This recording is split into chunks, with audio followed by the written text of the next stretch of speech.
Just ಒಂದು 5 minutes ಗ್ಯಾಪಲ್ಲೇನೋ miss ಆಗಿಬಿಡ್ತು.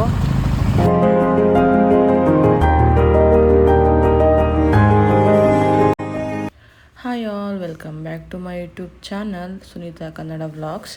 ಎಲ್ಲರೂ ಹೇಗಿದ್ದೀರಾ? ಎಲ್ಲರೂ ತುಂಬ ಚೆನ್ನಾಗಿದ್ದೀರಾ ಅಂತ ಅನ್ಕೋತೀನಿ. ಇದು ಸಂಡೇ ವ್ಲಾಗು. ನಾನು ನಮ್ಮಮ್ಮ ಊರಿಗೆ ಹೊರಟಿದ್ವಿ. ಆಲ್ರೆಡಿ ಲೇಟ್ ಆಗಿಬಿಟ್ಟಿತ್ತು ಎದ್ದಿದ್ದು. 7 ಗಂಟೆಗೇನೋ ಬಸ್ ಇತ್ತು. ನಾವು 6 ಗಂಟೆಗೆ ಎದ್ವಿ. ನಮ್ಮಮ್ಮ ಆಲ್ರೆಡಿ ಎದ್ದು ರೆಡಿ ಆಗಿದ್ದರು. ನಾನೇ ಒಂದು ಸ್ವಲ್ಪ ಲೇಟು. ನಾನು ಎದ್ದು ಫ್ರೆಶ್ ಅಪ್ ಆದೆ. ಬೇಗ ಎದ್ದಿರೋದ್ರಿಂದ ಸ್ವಲ್ಪ ತಲೆಯೆಲ್ಲ ನೋವ್ತಾ ಇತ್ತು. ಅದಕ್ಕೆ ನಮ್ಮ ಯಜಮಾನರು ಟೀ ಮಾಡಿಕೊಟ್ರು ನಮ್ಮಿಬ್ರಿಗೂ. ಅವ್ರು ಕುಡಿಯೋಲ್ಲ ಅಷ್ಟೊಂದು ಟೀ. ಸೊ ನಾನು ನಮ್ಮಮ್ಮ ಟೀ ಕುಡ್ಕೊಂಡು, ನಮ್ಮಮ್ಮ ತಿಂಡಿ ಏನು ಬೇಡ ಅಲ್ಲೆಲ್ಲದು ತಿನ್ನೋಣ ಅಂತಂದರು. ನನಗೆ ಅಲ್ಲೆಲ್ಲೂ ತಿನ್ನೋಕ್ಕಾಗಲ್ಲ. ಹಾಗಾಗಿ ಸ್ವಲ್ಪ ಏನಾದರೂ ಮಾಡ್ಕೊಳ್ಳೋಣ ಅಂತ ಹೇಳಿ ಮಸಾಲ ಚಿತ್ರಾನ್ನಕ್ಕೆ ರೆಡಿ ಮಾಡ್ಕೊತಾ ಇದ್ದೆ. ನಮ್ಮ ಯಜಮಾನರು ಕೂಡ ಸ್ವಲ್ಪ ರೆಡಿ ಮಾಡಿಕೊಡ್ತಾಯಿದ್ರು. ಕಾಯೆಲ್ಲ ಕಟ್ ಮಾಡಿಕೊಡ್ತಾಯಿದ್ರು. ಸಿಂಪಲಾಗಿ ಮಾಡ್ಕೊಂಡೆ, ಇನ್ನೇನೂ ಇಲ್ಲ. ಮಿಕ್ಸಿ ಜಾರಿಗೆ ಒಂದು ಖಾರಕ್ಕೆ ಎಷ್ಟು ಬೇಕೋ ಅಷ್ಟು ಹಸಿರು ಮೆಣಸಿನ್ಕಾಯಿ ಹಾಕೋಬೇಕು.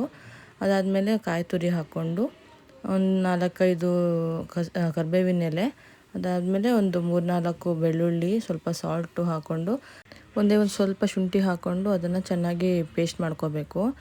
ಬೇಕು ಅಂದರೆ ಕೊತ್ತಂಬರಿ ಸೊಪ್ಪು ಹಾಕ್ಕೋಬೋದು. ನಾನು ಲಾಸ್ಟಲ್ಲಿ ಗಾರ್ನಿಷಿಂಗಿಗೆ ಹಾಕೋಣ ಅಂತ ಹಾಕ್ಕೊಂಡಿಲ್ಲ. ಮಸಾಲೆ ಎಲ್ಲ ರುಬ್ಕೊಂಡಾದಮೇಲೆ ಒಂದು ಪ್ಯಾನ್ ಇಟ್ಟು ಅದರಲ್ಲಿ ಒಂದು ಸ್ವಲ್ಪ ಎಣ್ಣೆ ಹಾಕ್ಕೋಬೇಕು. ನಾನು ನಾರ್ಮಲಾಗಿ ಅಡುಗೆಗೆ ಸ್ವಲ್ಪ ಕಡಿಮೆನೇ ಎಣ್ಣೆ ಯೂಸ್ ಮಾಡೋದು.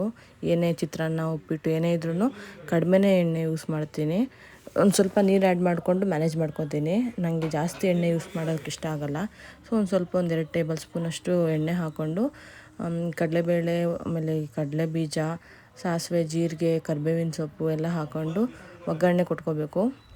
ಒಗ್ಗರಣೆ ಕೊಟ್ಕೊಂಡು ಅದು ಸ್ವಲ್ಪ ಚೆನ್ನಾಗಿ ಫ್ರೈ ಆದಮೇಲೆ ಅದಕ್ಕೆ ರುಬ್ಬಿಟ್ಕೊಂಡಿರೋ ಮಸಾಲೆನ ಹಾಕ್ಕೊಂಡು ಮಸಾಲೆ ಎಲ್ಲ ಹಸಿ ಸ್ಮೆಲ್ ಹೋಗೋವರೆಗೂ ಸ್ವಲ್ಪ ಚೆನ್ನಾಗಿ ಫ್ರೈ ಮಾಡ್ಕೋಬೇಕು.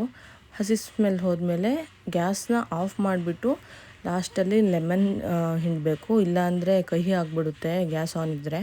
ಸೊ ಹಾಗಾಗಿ ಗ್ಯಾಸ್ ಎಲ್ಲ ಆಫ್ ಮಾಡಿಕೊಂಡು ಲೆಮನ್ ಹಿಂಡ್ಕೋಬೇಕು. ಲೆಮನ್ ಹಿಂಡ್ಕೊಂಡಾದ್ಮೇಲೆ ಅನ್ನ ಹಾಕಿ ಕಲಸಿದ್ರೆ ಮುಗೀತು. ಲಾಸ್ಟಲ್ಲಿ ಒಂದು ಸ್ವಲ್ಪ ಗಾರ್ನಿಷಿಂಗಿಗೆ ಕೊತ್ತಂಬರಿ ಸೊಪ್ಪು ಉದುರಿಸಿದ್ರೆ ಮಸಾಲೆ ಚಿತ್ರಾನ್ನ ರೆಡಿ ಆಗುತ್ತೆ. ನಮ್ಮಮ್ಮ ಆಲ್ರೆಡಿ ರೆಡಿ ಆಗಿದ್ದರು. ನಾನು ರೆಡಿ ಆಗ್ತಾನೆ ಮಾಡ್ಕೋತಾ ಇದ್ದೆ. ಸೊ ನಮ್ಮಮ್ಮ ನಾನು ಅನ್ನ ಹಾಕಿ ಕಲಿಸ್ತೀನಿ, ನೀನು ರೆಡಿಯಾಗಿ ಹೋಗು ಅಂತ ಹೇಳಿ ಅನ್ನ ಕಳಿಸಿದ್ರು. ನಮ್ಮಮ್ಮ ತಿಂಡಿ ಏನು ಮಾಡೋದು ಬೇಡ, ಲೇಟ್ ಆಗುತ್ತೆ ಅಂತ ಹೇಳ್ತಾಯಿದ್ರು. ನನಗೆ ಈ ಬಸ್ನವ್ರು ನಿಲ್ಲಿಸ್ತಾರಲ್ಲ, ಅಲ್ಲಿ ಅಷ್ಟೊಂದು ತಿಂಡಿ ಇಷ್ಟ ಆಗಲ್ಲ. ಅದಕ್ಕೆ ಮಾಡ್ಕೊಳ್ಳೋಣ ಅಂತ ಮಾಡಿಕೊಂಡೆ.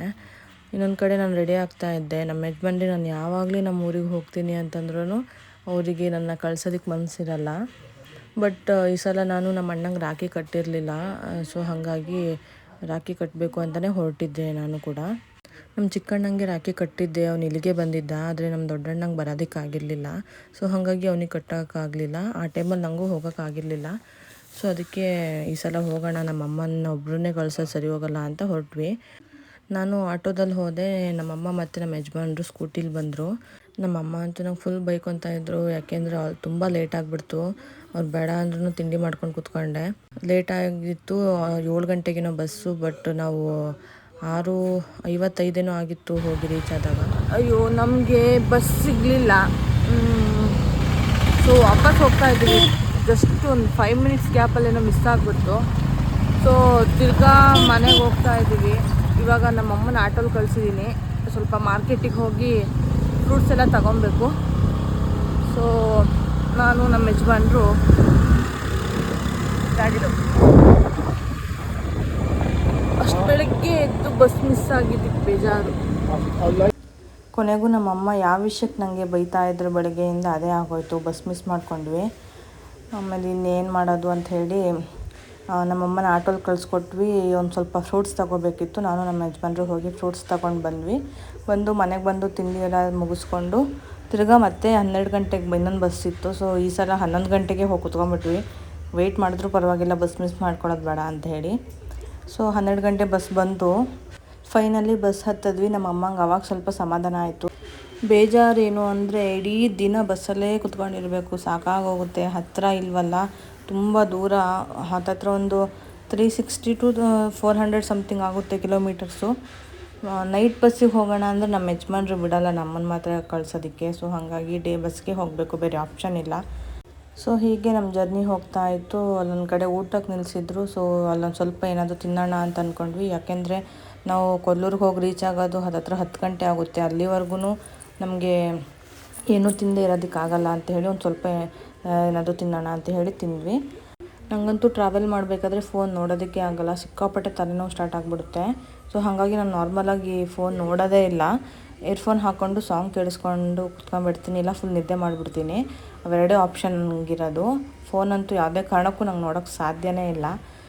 ಈ ಜರ್ನಿದು ಇನ್ನೊಂದು ಫನ್ನಿಯೆಸ್ಟ್ ಪಾರ್ಟ್ ಏನು ಅಂದರೆ, ನಾವು ಹೋಗ್ತಾ ಇದ್ದಿದ್ದು ಬಸ್ಸಿನ ಡ್ರೈವರ್ಗೆ ರೂಟೇ ಗೊತ್ತಿಲ್ಲ. ಅಂದರೆ ಅವರು ಬೇರೆ ಯಾವುದೋ ರೂಟ್ನವರು, ತುಂಬ ಟೈಮ್ ಆದಮೇಲೆ ಈ ರೂಟಿಗೆ ಬಂದಿರೋದು.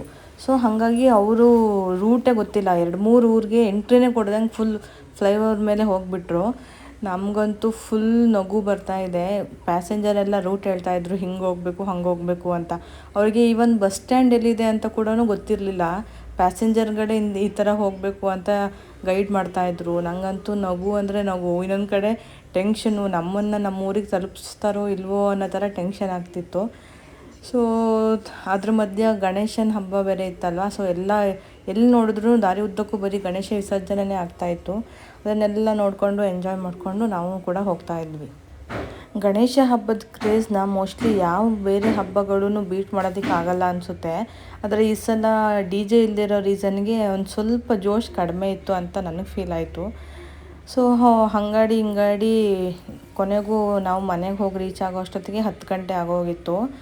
ನಮ್ಮಪ್ಪ ಎಲ್ಲ ಕಾಯ್ತಾಯಿದ್ರು ರೋಡಲ್ಲೇ ನಿಂತ್ಕೊಂಡು. ನಮ್ಮನ್ನು ಪಿಕ್ ಮಾಡ್ಕೊಂಡು ಹೋದ್ವಿ.